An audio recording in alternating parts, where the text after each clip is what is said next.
R K Singh ji हमारे साथ जुड़ रहे हैं, बिहार के बड़े नेता हैं।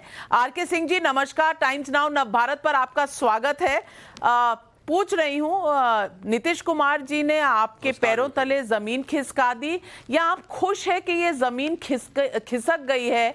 अब नए पौधे बीजेपी खुद लगा पाएगी बिहार में, क्योंकि कभी हां कभी ना के चक्कर में शायद बिहार में बीजेपी की वो पकड़ नहीं बन पा रही थी जो आप चाहते थे। नविका जी, देखिए, ये हमारे पार्टी के बहुत सारे लोग ये कहा करते थे कि हमें नीतीश के साथ, ये चुनाव के पहले से कहा करते थे, चुनाव के बाद में भी कहा करते थे कि हमें नीतीश के साथ जूनियर पार्टनर बन करके गठबंधन नहीं करना चाहिए। लेकिन ये हमारे पार्टी के बहुत लोगों की ये राय थी। लेकिन हमारी पार्टी ने पहले तय कर लिया था कि साहब हम लोग चुनाव लड़ेंगे तो उन्हीं की अगुवाई में लड़ेंगे, और उनको हमने आधा सीट भी दे दिया। और चूंकि हम लोग तो अपने बात के पक्के हैं, तो चूंकि हम लोगों ने ये कह दिया था तो हम लोग नीतीश जी के साथ थे। देखिए, हमारी जमीन है जनता की आस्था। नीतीश जी के जितने सीट हैं उससे 1.5 गुना या करीब 2 गुना हमारे सीट हैं। नीतीश जी अकेले लड़ेंगे तो उनको 10 सीट से फाजिल नहीं आवेगा, ये मेरा दावा है। हम अकेले लड़ेंगे तो हमको ये 80-90 सीट से ज़्यादा ही आवेगा, ये भी मेरा दावा है। जनता हमारे साथ है और हमारी जो ज़मीन है वो जनता है। तो इसीलिए इसका कोई ये नहीं, हमको तो लगता है, हमारे पार्टी के बहुत सारे लोगों को लगता है कि ये बेहतर हुआ कि हम लोग अकेले ही लड़ेंगे, क्योंकि नीतीश जी का आदत को देख रहे थे कि 2 नाव पर पैर रखने की प्रयास कर रहे थे। एक तो ये, दूसरा ये शुरू से ही, देखिए, ये जो आरसीपी सिंह तो बहाना है, शुरू से ही इफ्तार पार्टी में जाना, कोई ना कोई बहाना कर करके साथ होते रखना, ताकि दोनों नाव पर पैर रहे। और ये नविका जी, मैं आपको बता दूं, नहीं तो इफ्तार पार्टी में जाना क्या अलायंस की रणनीति के खिलाफ था? इफ्तार पार्टी में जाना ये सब पॉलिटिक्स, नविका जी, ये सब जो उनका पॉलिटिक्स चल रहा था, ये दुनिया देख रही थी कि कैसे दोनों नाव पर पैर रख रहे हैं, ये सब लोग देख रहे थे। आज नविका जी, हमारा ये कहना है कि किसी आया राम गया राम को हमने 4 बार 5 बार पलटी खाते हुए नहीं देखा। 1 बार 2 बार हो गया कि हाँ गए, फिर आए, तो आया राम गया राम। ये तो 4-5 बार हो गए। पहले शुरू किए थे आरजेडी के अंग बन करके, उनको धोखा दिए, उनको छोड़ के चले आए, ये बीजेपी के साथ हो गए। फिर हम लोग को छोड़ करके चले गए, आरजेडी के साथ हो गए। उसके बाद फिर आरजेडी छोड़ करके हमारे पास आए, और फिर हमको छोड़ करके आरजेडी के पास जा रहे हैं। ये सारी बात सिर्फ कुर्सी के लिए हो रही है, कोई इसमें सिद्धांत नहीं है। सिद्धांत विहीन राजनीति का इससे बेहतर उदाहरण आपको नहीं मिलेगा। सिर्फ कुर्सी की राजनीति का इससे बेहतर उदाहरण नहीं मिलेगा। नीतीश जी से कोई वो पूछे कि 4 बार 5 बार कैसे हो गया जी? अब 1 बार हो सकता है, 2 बार हो सकता है, 4 बार 5 बार हो गया। फिर ये कोई ठीक नहीं है कि फिर आरजेडी को छोड़ करके तरफ के चले आए हमारे तरफ, कि आरजेडी टॉर्चर कर रहा था, जैसे पिछले 2017 में। तो फिर आप ले लेंगे अभी जाकर के आरजेडी से आप आरके सिंह जी, मेरे 2 सवाल हैं। आप ही के वक्तव्य से 2 सवाल पूछना चाहती हूं। अरे साहब सुन लीजिए। नहीं, आपके साथ थे तो भी तो कुर्सी उनको मिली हुई थी। अगर हमारे पार्टी का नेतृत्व क्या, कौन चीज नहीं, नविका जी, हमारे पार्टी का नेतृत्व क्या करेगा ये मैं नहीं जानता, लेकिन अगर हमसे हमारी पार्टी का नेतृत्व पूछेंगे कि फिर नीतीश जी को ले लेंगे क्या, तो हम कहेंगे कदापि नहीं जी। ऐसे आदमी कब छोड़ के चल दे, कब इधर चले जाए, जिसको कि कोई सिद्धांत ही नहीं है, उसका ये उसके साथ क्या रहना था। आप ये नविका जी देख लीजिए, आरजेडी को इन्होंने क्या कुछ नहीं कहा कि देश दुनिया की सबसे भ्रष्ट पार्टी है, कहा कि ये जो बिहार में अंधकारमय युग आया उसके वो आरजेडी कारण है, लालू यादव के खिलाफ जो केस वेस हुए उसके पीछे बहुत सारा ये सपोर्ट करते थे उसके पर, उन पर केस होने के लिए। तो ये जिस पर ये हमला बोलते रहे, अब उसी के साथ अवसरवादी के तौर पर जाके मिल गए। अवसरवादिता का ऐसा उदाहरण आपको नहीं मिला होगा नविका जी, अगर मिला है तो हमको बता दीजिए। लेकिन लोग ये भी कैसा कोई ऐसा उदाहरण नविका जी? नहीं, उदाहरण देना मेरा काम नहीं है।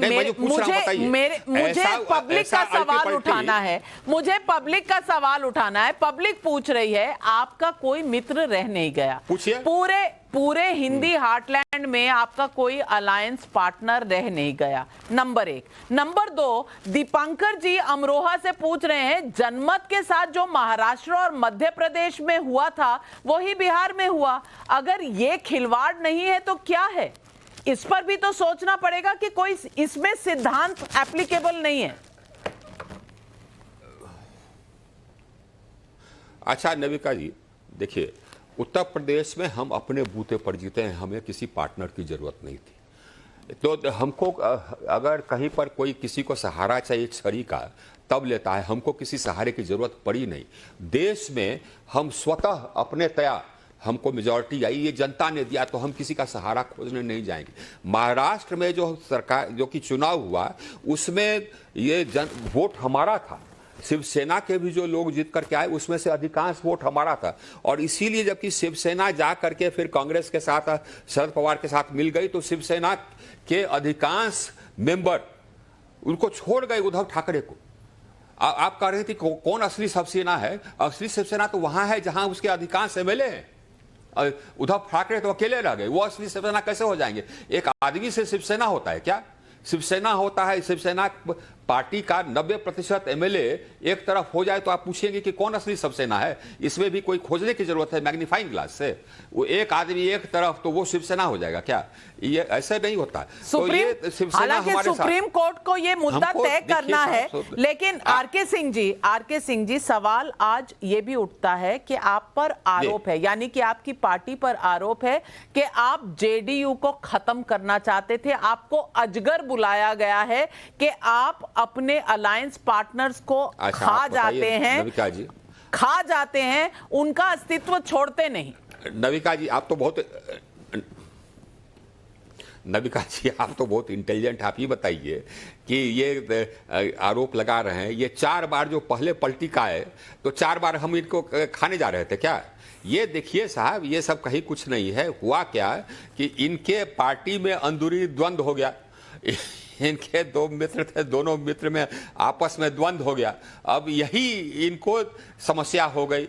अब ये एक मित्र के साथ हो गए, दूसरे मित्र को उन्होंने छोड़ दिया। अब उस पर आरोप भी लगा रहे हैं कि हाँ साहब सो इतने साल से वो भ्रष्टाचार किए, तो जबकि आपके साथ थे, आपके बगल में काम करते थे, आपके लिए काम करते थे, अगर इतने साल से भ्रष्टाचार कर रहे थे तो आपके सिंह जी की बात कर रहे हैं, आपको जानकारी नहीं थी कि ये भ्रष्टाचार कर रहे हैं? तो आरसीपी सिंह जी का तो जो उनका टेप बताया जा रहा है कि खरीदने तोड़ने की बात चल रही थी, वो सही है क्या? भाई हमको तो कोई जानकारी नहीं, हम लोग तो इससे टोटली अनभिज्ञ हैं। उनके पार्टी में फूट हो तो हम क्या करें साहब? उन्होंने ड्रॉप कर दिया तो ड्रॉप हो गए, अब इसमें हम क्या करें?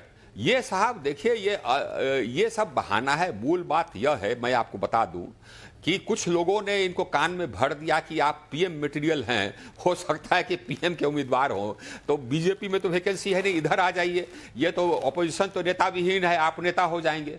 अब सोचिए साहब, ऑपोजिशन भी इतनी नेता विहीन है कि एक आदमी को जिसको कि 30-40 सीट है, 5% वोट है एक स्टेट में, एक स्टेट से बाहर उसका कहीं कोई वजूद भी नहीं है, उस स्टेट में भी वो तीसरी पार्टी या चौथी पार्टी है, उसको ये पीएम का ये अगर देखने को तैयार है पीएम कैंडिडेट के रूप में, तो आप सोचिए कि ऑपोजिशन कितना नेता विहीन है। ये हंसने वाली बात नहीं है, हमको तो हंसी आ रही, लेकिन कोई इनको कान में कह दिया तो इनको लगा कि बीजेपी के साथ छोड़ो, उधर चले जाओ, हो सकता है कि हम पीएम कैंडिडेट हो जाए।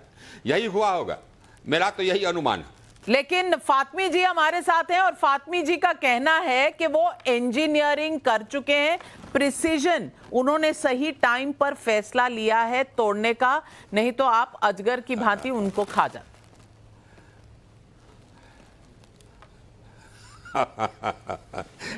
हम लोग किसी को खाते वाते नहीं है नविका जी, ये जनता वोट करती है।